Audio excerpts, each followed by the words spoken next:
Hello friends, good morning. ரொம்ப நாள் ஆயிட்டலாம் video போட்டு. ஸோ இன்னொரு கப்பிள் வீடியோவில் தான் நான் வந்திருக்கேன்.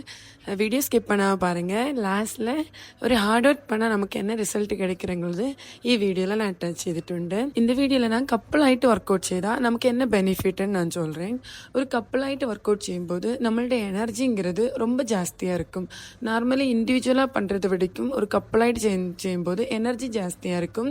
நமக்கு அவ்வளோ சீக்கிரமாக டயர்ட் ஆக மாட்டோம்.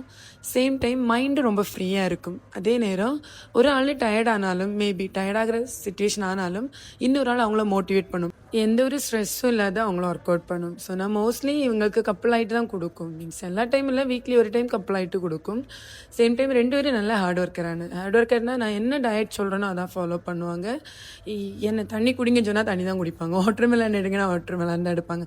ஒர்க் அவுட் இது பண்ண, அதில் சாடு இதில் சாடுன்னு சொன்னாலும், எவ்வளோ பெரிய பெஞ்சில் நீ சாடுன்னு சொன்னாலும் அவங்க ரெண்டு பேரும் சாடும். அந்த ஒரு ஹார்ட் ஒர்க்குக்கான அவங்களோட ரிசல்ட்டை நீங்கள் பாருங்கள் வீடியோவில். ரொம்ப ஹாப்பியாக இருக்குது எனக்கு. மீன்ஸ் ஒரு ட்ரைனர் ஆகிட்டு ஒரு கிளைண்ட்டோட லைஃபே நம்ம சேஞ்ச் செய்யும்போது ரொம்ப சந்தோஷம் எனக்கு. இப்படி ஒரு கிளைண்ட்டுக்கு இவ்வளோ ஹாப்பினஸ் என்னால் கொடுக்க முடியும்னு சொல்லும்போது இந்த மாதிரி வீடியோஸுக்கு என்னோடய சேனலை சப்ஸ்கிரைப் பண்ணி வைங்க. தேங்க்யூ.